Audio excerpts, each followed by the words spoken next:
Hello friends, सी language सीखने की series में आज हम देख रहे हैं go to X Y function का सब्स्टिट्यूट क्या होगा कोड ब्लॉक्स में।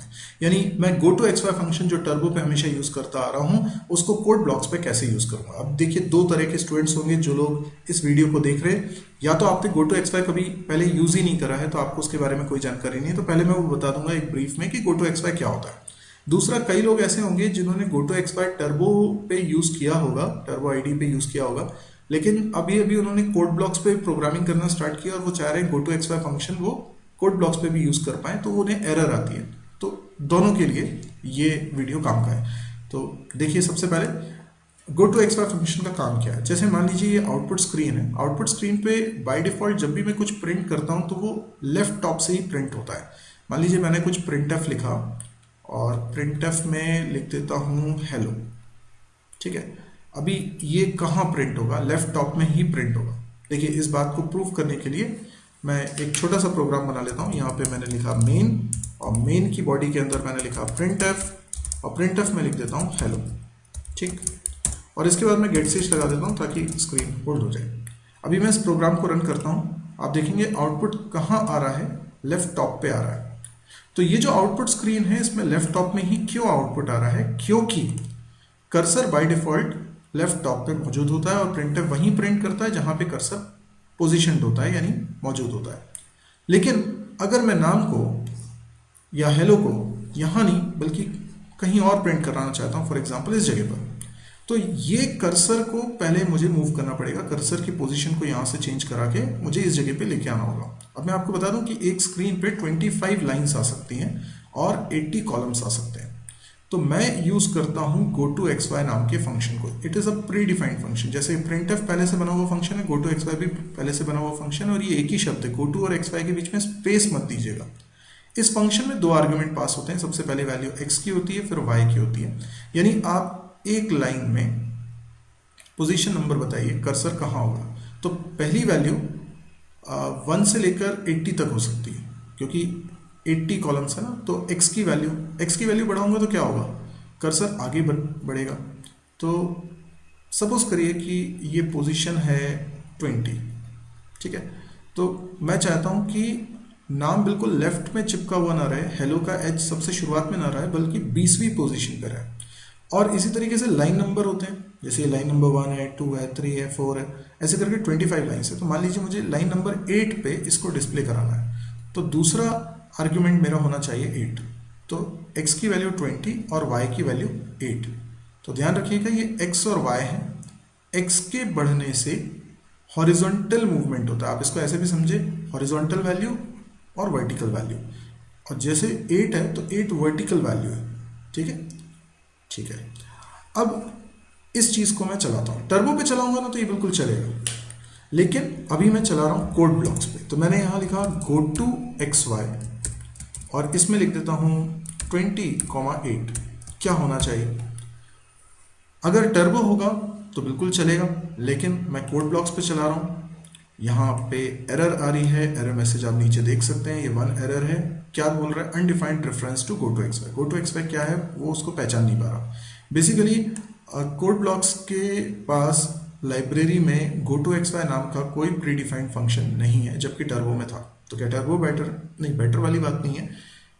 टर्बो एक आउटडेटेड, बहुत पुराना आईडी है जिसमें डॉस बेस्ड सी वर्क कर पाती है।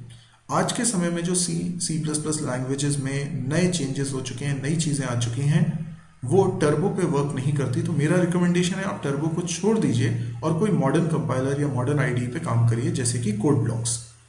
तो यहाँ पे कोड ब्लॉक्स में अगर ये नहीं है तो इसकी जगह कुछ तो और होगा जिससे मैं यही काम कर सकता हूँ।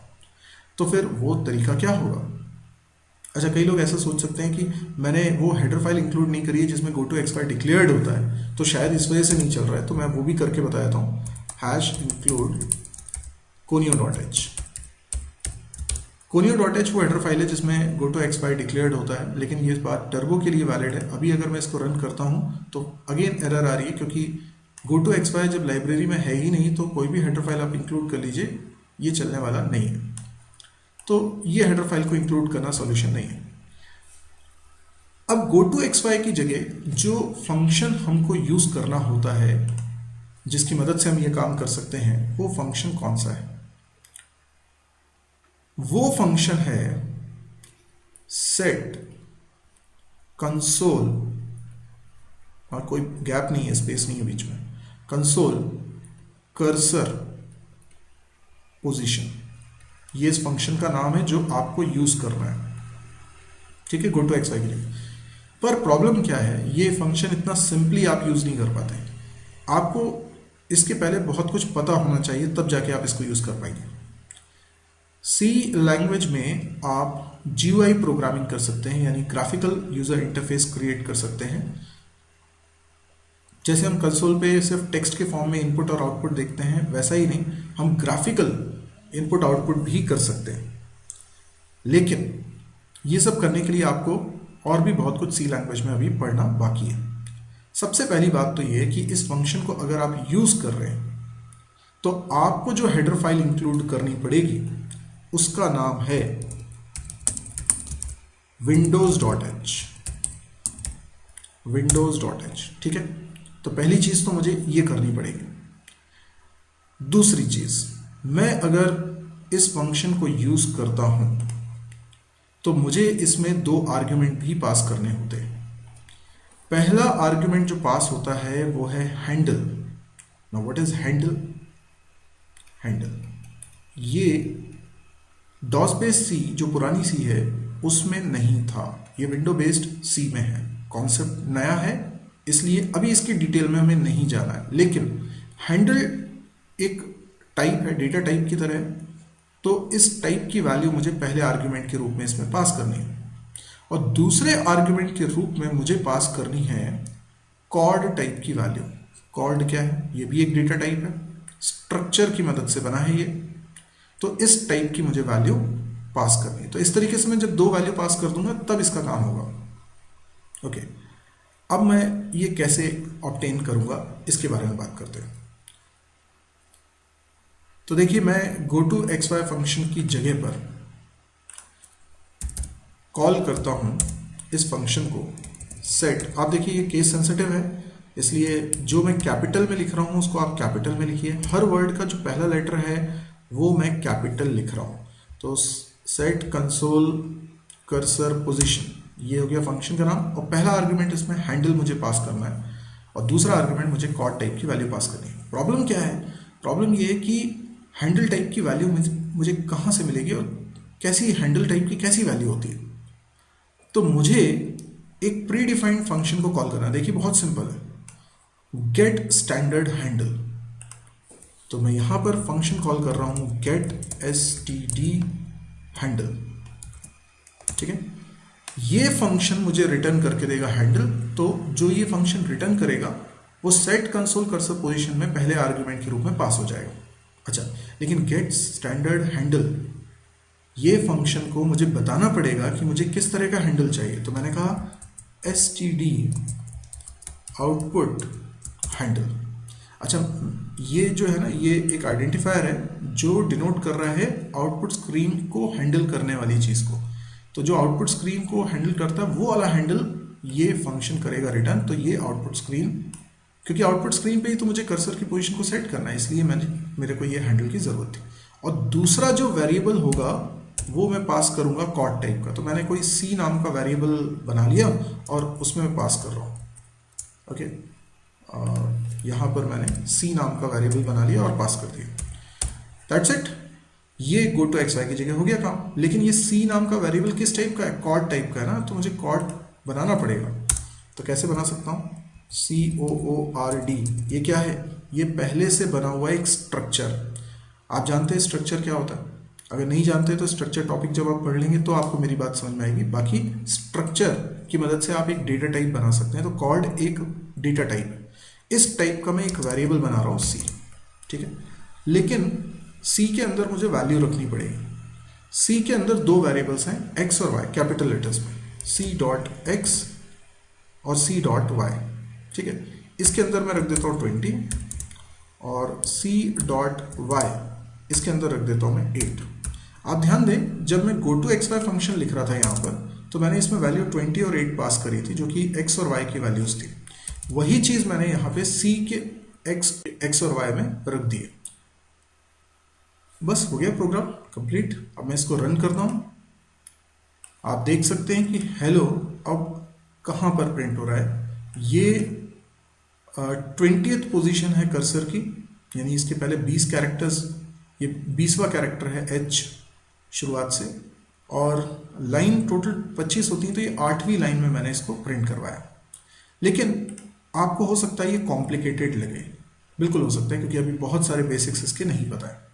तो मैं आपको एक सिंपल तरीका बताता हूँ कि आपको GoToXY की आदत है, उसको यूज़ करने की आदत है। अब GoToXY नाम का पहले से बना हुआ कोई फंक्शन नहीं, तो क्यों ना मैं एक फंक्शन बना दूँ GoToXY नाम का। ठीक है, क्या फ़र्क पड़ता है। टर्बो में शायद ये प्री डिफाइंड फंक्शन था, लेकिन यहाँ पर तो ये प्री डिफाइंड नहीं है, तो मैं अपने फंक्शन का नाम GoToXY रख रहा हूँ और इसमें 2 आर्ग्यूमेंट्स ले रहा हूँ, क्योंकि GoToXY फंक्शन में हमेशा क्या पास होता है, 2 वैल्यूज पास होती हैं। आपको याद है आपने GoToXY कॉल किया था तो 20 और 8 पास किया था, तो उसको रिसीव करने के लिए 2 वेरिएबल्स हैं। और GoToXY फंक्शन की मैं कोडिंग कर देता हूँ, तो अगर अब आप ये लाइन लिखोगे तो एरर नहीं आएगी, क्योंकि ये वाला फंक्शन चल जाएगा। पर ये वाला फंक्शन चलेगा ना, तो आपको क्या करना है, तो आपको ये वाला जो कोड है ना, इसके अंदर लिख देना है। ये मैं हटाता हूँ यहाँ से और यहाँ लिख देता हूँ। देखिए मैंने क्या किया, मैंने वो जो x और y की वैल्यू है, देखो यहाँ पे मैं 20 की जगह लिख देता हूँ x, यहाँ 8 की जगह लिख देता हूँ y, वो कॉपी करा दी c.x और c.y में, और फिर ये set console cursor position call कर लिया, जिससे कि वो आउटपुट स्क्रीन पे आ जाएगा। फायदा क्या हो, आपको सिर्फ ये फंक्शन एक बार बनाना है, बिल्कुल यही का ये फंक्शन। ज़्यादा अगर आपने ये सब चीज़ें कुछ पढ़ा नहीं है तो आप बिल्कुल टेंशन मत लो, बस ये फंक्शन आप एज इट इज़ बना दो और ऊपर windows.h हेडर फाइल को इंक्लूड कर दो। अब आप अपने प्रोग्राम में GoToXY को वैसे ही यूज़ करो जैसे हमेशा से करते आ रहे हो। आपका काम हो गया। देखिए मैं इसको रन करता हूँ, ये हेलो यहाँ पे आ रहा है। अगर आप बोलते हो मुझे यहाँ नहीं चाहिए, मुझे चाहिए कि 10 कर्सर पोजीशन आगे और लाइन नंबर 3 में आना चाहिए, तो मैंने कहा ठीक है, इसको करके देखते हैं। ये देखिए ये लाइन नंबर 3 है और कर्सर पोजीशन भी इसकी 10 है, तो आप जहाँ चाहो वहाँ पे इसको ला सकते हो। इनफैक्ट इतना ही नहीं, आप थोड़ा सा और ट्रिकी प्रोग्रामिंग कर सकते हो, जैसे आप कुछ वेरिएबल्स बना लो, आई नाम का वेरिएबल बना लेते हैं, ठीक है। और उसके बाद मैंने एक फॉर लूप लगा लिया, आई की वैल्यू 1 से लेकर i less than equal to 10 i plus plus, okay. और उसके बाद मैंने इसके अंदर फॉर लूप की बॉडी के अंदर GoToXY लिखा और हेलो लिखा और ये फॉर लूप की बॉडी एंड कर दी। और जहाँ पर 10 लिखा हुआ है या 3 लिखा हुआ है वहाँ पे मैं लिख देता हूँ आई। क्या हुआ, हर बार जब GoToXY चलेगा तो कर्सर की पोजीशन में केवल y की वैल्यू चेंज हो रही है, मतलब आई 1 है, फिर 2 है, फिर 3 है, तो आई क्या है, लाइन नंबर है, ओके। अब इसको रन करता हूँ, देखिए हेलो कितनी बार प्रिंट हो गया, 10 बार प्रिंट हो गया। यस, इस तरीके से आप इफेक्ट ला सकते हो। तो GoToXY से आप कर्सर को किसी भी पोजीशन पे पहुंचा सकते हो स्क्रीन पे, लेकिन GoToXY प्री डिफाइंड नहीं है, आपने बनाया और ये उसकी कोडिंग है।